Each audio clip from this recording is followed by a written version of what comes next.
Halo, Sobat Futsal. Siapa sangka Timnas Futsal Indonesia mampu memberikan perlawanan sengit di ajang 4 Nations World Series tahun 2025.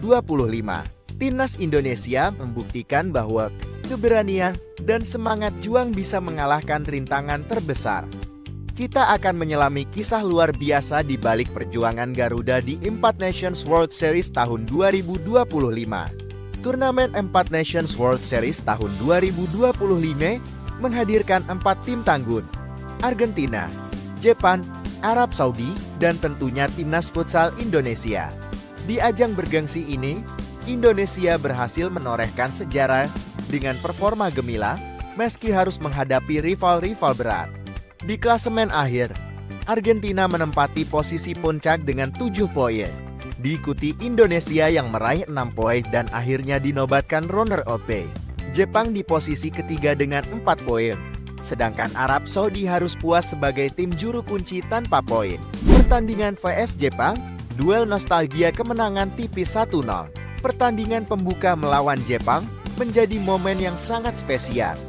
Meski awalnya kedua tim saling menggempur, di babak kedua, Timnas Indonesia berhasil mencuri 1 gol berkat tendangan apik Samuel Eko pada menit ke-29, mengakhiri pertandingan dengan skor 1-0. Kemenangan ini bukan hanya sekadar angka, melainkan bukti kepercayaan diri dan kesiapan para pemain yang telah bekerja keras meski dengan waktu persiapan yang singkat. Pelatih Jepang, Kensuke Takahashi, bahkan mengakui bahwa meskipun timnya menciptakan banyak peluang, kurangnya efektivitas dalam penyelesaian akhir membuat mereka harus rela menelan kekalahan. Kami punya banyak peluang, tapi sayangnya tidak mampu mengonversikannya menjadi gol, ujarnya. Pertandingan vs Argentina pelajaran dari pertarungan sengit. Di laga kedua, Indonesia menghadapi tim kuat asal Argentina. Meski usaha maksimal di lapangan, Garuda harus menelan kekalahan 2-4. Pertandingan ini menjadi pelajaran berharga, di mana strategi dan pengalaman para pemain diuji habis-habis. Pelatih Argentina, Matias Luchuikis, menyatakan bahwa turnamen ini merupakan kesempatan emas untuk terus meningkatkan level permainan timnya. Kami akan memanfaatkan setiap pertandingan untuk memperbaiki permainan, dan pengalaman melawan tim-tim kuat seperti Indonesia sangat berharga, kata Luchuikis saat konferensi pers pralaga. Meski kalah, perjuangan dan semangat para pemain Indonesia menjadi modal penting untuk laga selanjutnya, serta menjadi bahan evaluasi untuk menyempurnakan strategi di turnamen mendatang. Pertandingan vs Arab Saudi, pembalasan dan kemenangan gemilang 3-0. Pertandingan penutup melawan Arab Saudi menjadi sorotan utama turnamen. Dengan strategi matang, Timnas Indonesia tampil dominan dan berhasil mengalahkan Arab Saudi 3-0.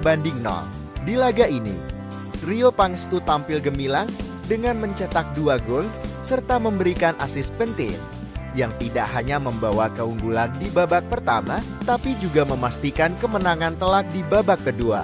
Kemenangan ini juga menjadi balas dendam atas pertemuan sebelumnya yang pernah dimenangkan oleh Arab Saudi. Pelatih Timnas Indonesia, Hector Souto, menilai bahwa kemenangan ini adalah hasil dari kerja keras, disiplin, dan penerapan gaya bermain yang kental dengan sentuhan Eropa. Kami bermain dengan taktik yang matang dan semangat yang tinggi.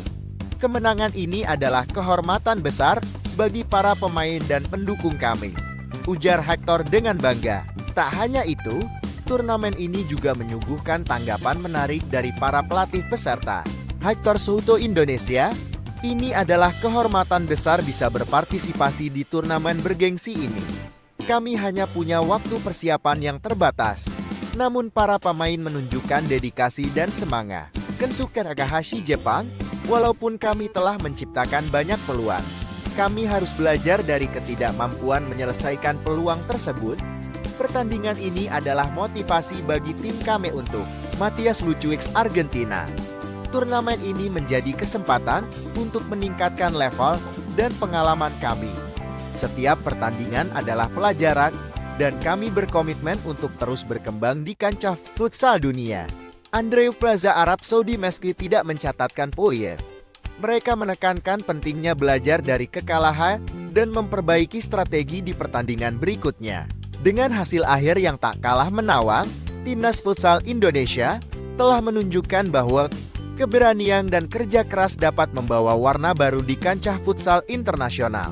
Meskipun tidak meraih gelar juara, pencapaian sebagai runner-up dengan koleksi 6 poin dan performa impresif melawan tim-tim kelas dunia menjadi bukti bahwa Garuda tengah bangkit dan siap menantang peringkat dunia. Bayangkan seorang pemain muda berbakat yang pernah mencicipi kerasnya Liga Belanda dan Serie A Italia, kini memakai lambang Garuda di dada. Inilah kisah Kevin Dika, pemain timnas Indonesia yang lahir di Belanda namun memilih merah putih sebagai warna kebanggaannya. Apa yang membuatnya rela menempuh perjalanan panjang untuk menjadi bagian dari Garuda? Kevin Dix Bakar Besi, atau yang lebih dikenal sebagai Kevin Dika, adalah seorang pesepak bola profesional kelahiran Apeldoorn, Belanda, pada 6 Oktober tahun 1996. Meski lahir dan besar di Belanda, Kevin memiliki darah Indonesia dari sang ayah yang berasal dari Maluku. Pemain yang kini berusia 28 tahun ini memiliki posisi andalan sebagai bek kanan dan terkadang juga berperan sebagai gelandang bertahan. Perjalanan karir sepak bola Kevin dimulai di Akademi Sepak Bola lokal sebelum akhirnya bergabung dengan Akademi Vitesse Arnhem, salah satu klub terkenal di Belanda. Di sana, bakat Kevin berkembang pesat dan ia melakukan debut profesionalnya pada tahun 2014 di Eredivisie, Liga Utama Belanda. Setelah tampil memukau bersama Vitesse, Kevin menarik perhatian klub Serie A Italia, Fiorentina, pada tahun 2016. Meski sempat kesulitan mendapatkan menit bermain reguler, ia menunjukkan adaptasi yang luar biasa selama dipinjamkan ke klub seperti Empoli dan kembali ke Vitesse. Selama karirnya, Kevin juga pernah bermain di Liga Denmark bersama FC Copenhagen, di mana ia turut membantu timnya meraih gelar juara bersama Copenhagen. Ia bermain dalam 158 penampilan dengan 20 gol. Prestasi seorang Kevin Dika. Berikut adalah beberapa pencapaian penting dalam karir Kevin Dika. Pada musim tahun 2016 tahun 2017, bersama Vitesse Arnhem, Kevin meraih trofi KNVB Cup setelah mengalahkan AZ Alkmaar di final. Pada musim 2021-2022, Kevin menjadi bagian penting dari kesuksesan FC Copenhagen menjuarai Liga Super Denmark.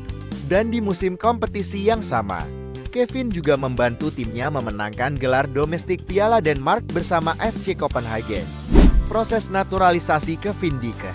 Pada tahun 2023, Kevin Dix memulai proses untuk menjadi warga negara Indonesia WNA. Langkah ini diambil berkat garis keturunannya yang berasal dari Maluku dan keinginannya untuk membela timnas Indonesia. Setelah melewati proses verifikasi dokumen dan sumpah kewarganegaraan, Kevin resmi menjadi WNA pada pertengahan tahun 2023. Debutnya bersama timnas Indonesia terjadi pada ajang kualifikasi Piala Dunia tahun 2026, di mana ia langsung menunjukkan kualitas yang tak diragukan lagi sebagai pemain Eropa berpengalaman. Kepindahan Kevin Dix ke Borussia Mönchengladbach. Pada Januari tahun 2025, Kevin Dix membuat gebrakan besar dengan bergabung ke klub Bundesliga Jerman, Borussia Mönchengladbach. Ia menandatangani kontrak berdurasi 5 tahun, efektif mulai 1 Juli tahun 2025 setelah kontraknya dengan FC Copenhagen berakhir. Kepindahan ini menjadikan Kevin Dix sebagai pemain Indonesia pertama yang berkompetisi di Bundesliga. Sebuah pencapaian luar biasa yang juga membuka jalan bagi pemain-pemain muda tanah air untuk bermimpi lebih besar. Perjalanan karir Kevin Dix adalah kisah tentang keberanian, kerja keras, dan cinta pada tanah leluhur. Dari Belanda ke Indonesia, dan kini ke Jerman. Ia adalah bukti bahwa mimpi besar bisa dicapai dengan dedikasi dan komitmen. Apakah Kevin Dix akan menjadi pilar utama timnas Indonesia dan membawa kejayaan baru di Bundesliga? Mari kita dukung perjalanan inspiratifnya bersama Borussia Mönchengladbach. Seorang pemuda Indonesia yang tidak hanya menembus kerasnya kompetisi sepak bola Eropa, tetapi juga mencetak gol di sana, menjadi pionir bagi generasi berikutnya.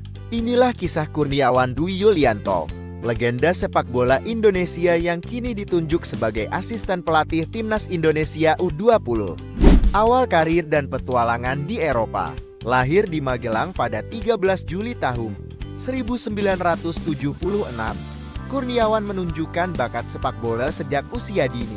Pada tahun 1993, ia menjadi bagian dari program PSSI Primavera yang mengirimkan talenta muda Indonesia ke Italia untuk berlatih bersama klub Serie A C, Sampdoria. Di sana, Kurniawan mencuri perhatian dengan ketajamannya di depan gawang, bahkan sempat dilibatkan dalam tur Asia bersama bintang-bintang Sampdoria seperti Roberto Mancini dan Attilio Lombardo. Performa impresifnya membawanya ke Swiss, bergabung dengan FC Luzern pada musim tahun 1994-95. Dalam 12 penampilannya, ia berhasil mencetak 3 gol, menjadikannya pemain Indonesia pertama yang mencetak gol di Liga Papan Atas Eropa. Namun, rasa rindu kampung halaman dan cedera membuatnya memutuskan kembali ke Indonesia pada tahun 1995. Karir di tanah air dan tantangan yang dihadapi. Setelah kembali, Kurniawan memperkuat berbagai klub besar Indonesia seperti PSM Makassar, PSPS Pekanbaru, Persebaya Surabaya, Persija Jakarta, dan Persela Lamongan. Prestasinya termasuk memenangkan Liga Indonesia bersama PSM Makassar pada tahun 2000 dan Persebaya Surabaya pada tahun 2004. Namun, perjalanan karirnya tidak selalu mulus. Ia sempat terlibat dalam kontroversi penggunaan narkoba yang membuatnya diskors dari tim nasional. Meski demikian, Kurniawan berhasil bangkit dan kembali menunjukkan performa gemilang di lapangan.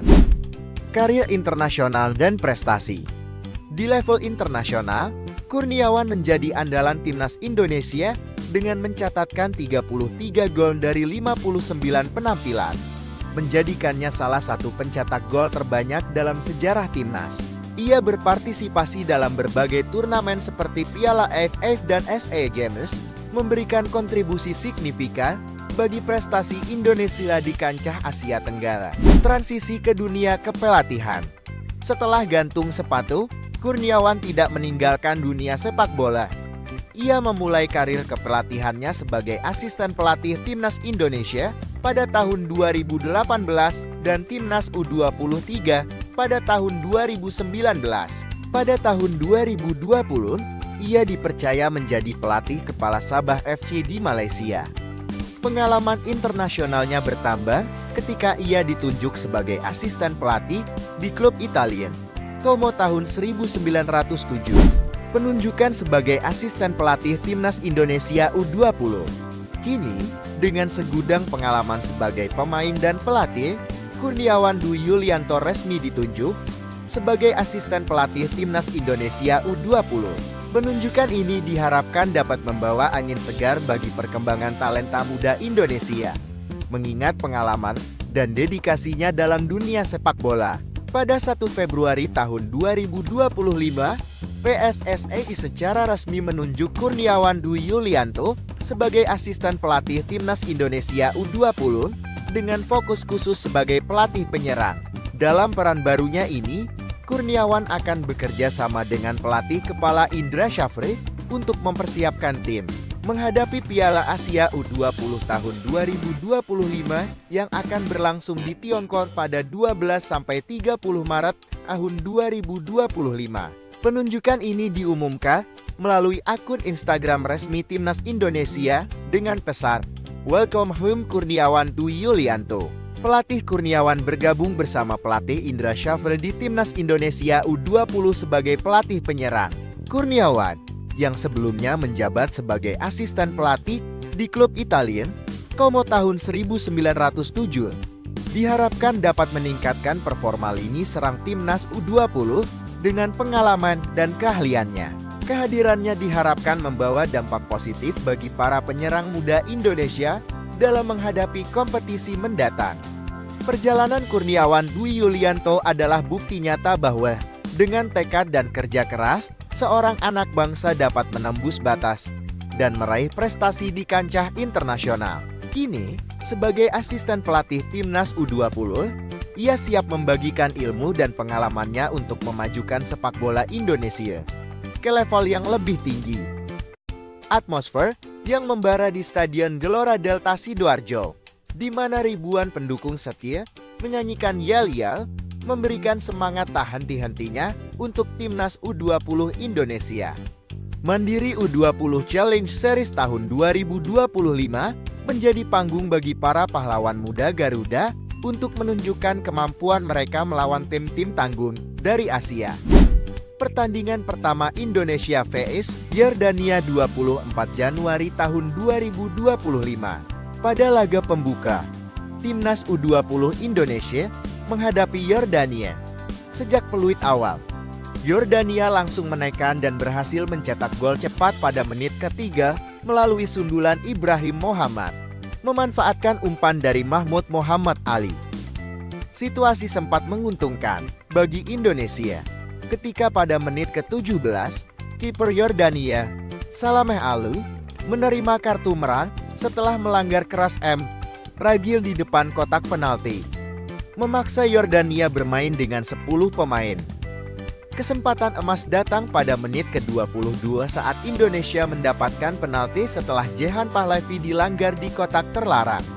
Namun, eksekusi penalti oleh Welber Jardim berhasil digagalkan oleh kiper pengganti, Abdullah Khaled.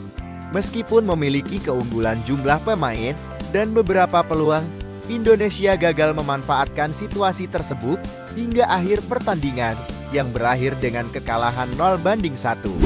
Pertandingan kedua Indonesia vs Suriah 27 Januari tahun 2025. 3 hari berselang, Indonesia berhadapan dengan Suriah. Pertandingan berlangsung ketat, namun Suriah mampu memanfaatkan peluang dengan baik dan mencetak 2 gol. Masing-masing pada menit ke-35 dan 68, Indonesia berusaha membalas, namun pertahanan solid Suriah berhasil menahan setiap serangan yang dilancarkan. Pertandingan berakhir dengan kekalahan Indonesia 0-2. Pelatih Indra Syafri menyatakan bahwa timnya mendapatkan banyak pelajaran berharga dari pertandingan ini, terutama dalam hal konsistensi dan penyelesaian akhir. Pertandingan ketiga Indonesia vs India 30 Januari tahun 2025. Pada laga penutup, Indonesia menunjukkan semangat juang yang tinggi dengan meraih kemenangan meyakinkan 4-0 atas India. Gol pembuka dicetak oleh Tony Firmansyah pada menit ke-4 melalui tendangan jarak jauh yang mengejutkan kiper lawan. Memasuki babak kedua, Muhammad Ragil menambah keunggulan dengan 2 gol pada menit ke-46 dan 60. Masing-masing melalui aksi individu dan memanfaatkan umpan silang dari sayap kanan. Gol penutup dicetak oleh Iqbal Gwijangge pada menit ke-76 melalui sundulan setelah memanfaatkan sepak pojok. Kemenangan ini memberikan suntikan moral bagi tim sebelum menghadapi tantangan di Piala Asia U20 mendatang. Fakta menarik selama turnamen. Mandiri U20 Challenge Series tahun 2025 diikuti oleh 4 negara Indonesia, Suriah, Yordania, dan India. Turnamen ini menjadi ajang pemanasan sebelum Piala Asia U20 di Tiongkok. Pada pertandingan melawan Yordania, kiper lawan menerima kartu merah pada menit ke-17. Namun Indonesia gagal memanfaatkan keunggulan jumlah pemain. Setelah 2 kekalahan awal, Indonesia menunjukkan peningkatan signifikan dengan kemenangan telak atas India, mencetak 4 gol tanpa balas. Tanggapan pelatih Indra Syafri. Pelatih Indra Syafri menekankan bahwa turnamen ini memberikan banyak pelajaran berharga bagi tim. Beliau menyoroti pentingnya meningkatkan konsistensi permainan dan efektivitas dalam penyelesaian akhir. Indra juga menegaskan bahwa pengalaman dari turnamen ini akan menjadi modal penting dalam persiapan menuju Piala Asia U20 tahun 2025 di Tiongkok, dengan harapan tim dapat tampil lebih solid dan kompetitif. Setelah seluruh pertandingan selesai, Suriah keluar sebagai juara turnamen dengan meraih kemenangan di semua laga mereka. Indonesia menempati peringkat ketiga setelah mencatat 1 kemenangan dan 2 kekalahan. Mandiri U20 Challenge Series tahun 2025 memberikan banyak pelajaran berharga bagi timnas U20 Indonesia. Dengan evaluasi dan perbaikan yang tepat, diharapkan para punggawa muda Garuda dapat tampil lebih solid dan kompetitif di ajang-ajang internasional mendatang. Terus dukung perjuangan timnas U20 Indonesia, karena perjalanan mereka baru saja dimulai. Semangat Garuda! Jaya! Indonesia! Jaya!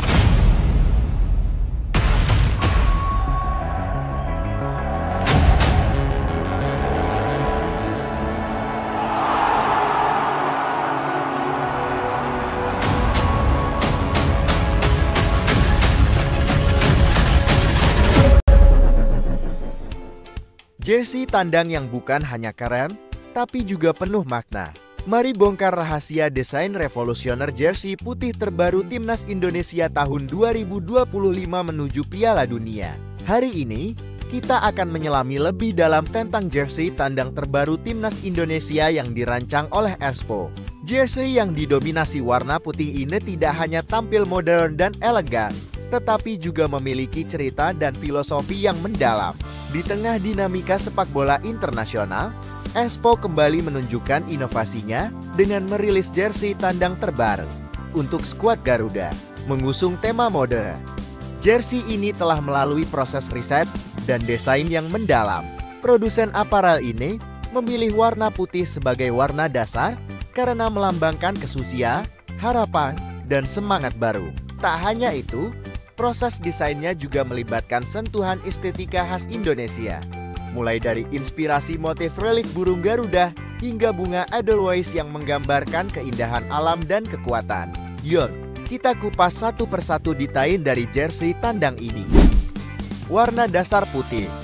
Warna ini dipilih untuk menonjolkan kesan bersih dan futuristik yang kontras dengan aksen modern pada jersey yang dirancang dengan berbagai elemen yang syarat makna, mencerminkan identitas dan semangat bangsa.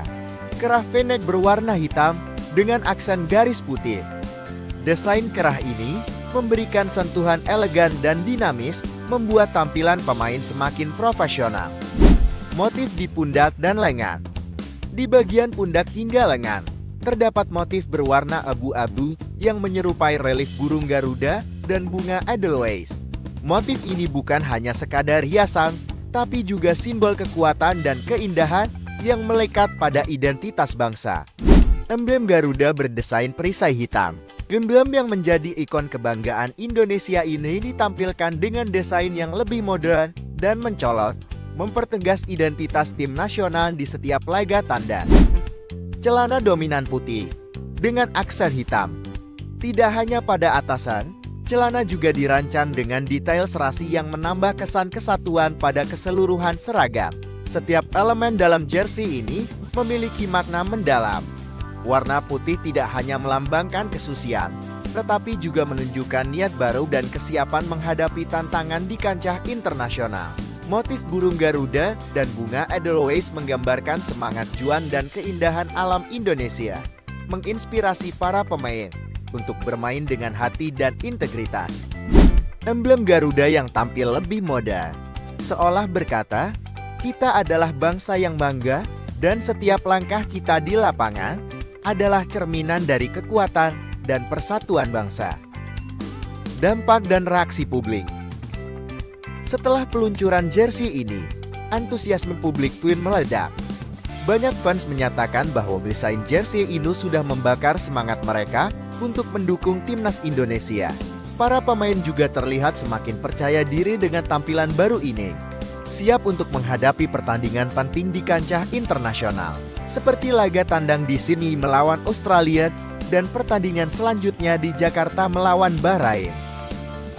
Dengan adanya jersey baru ini, tidak hanya penampilan tim yang diperbarui, tapi juga mental dan energi positif yang akan membawa harapan besar bagi negeri ini.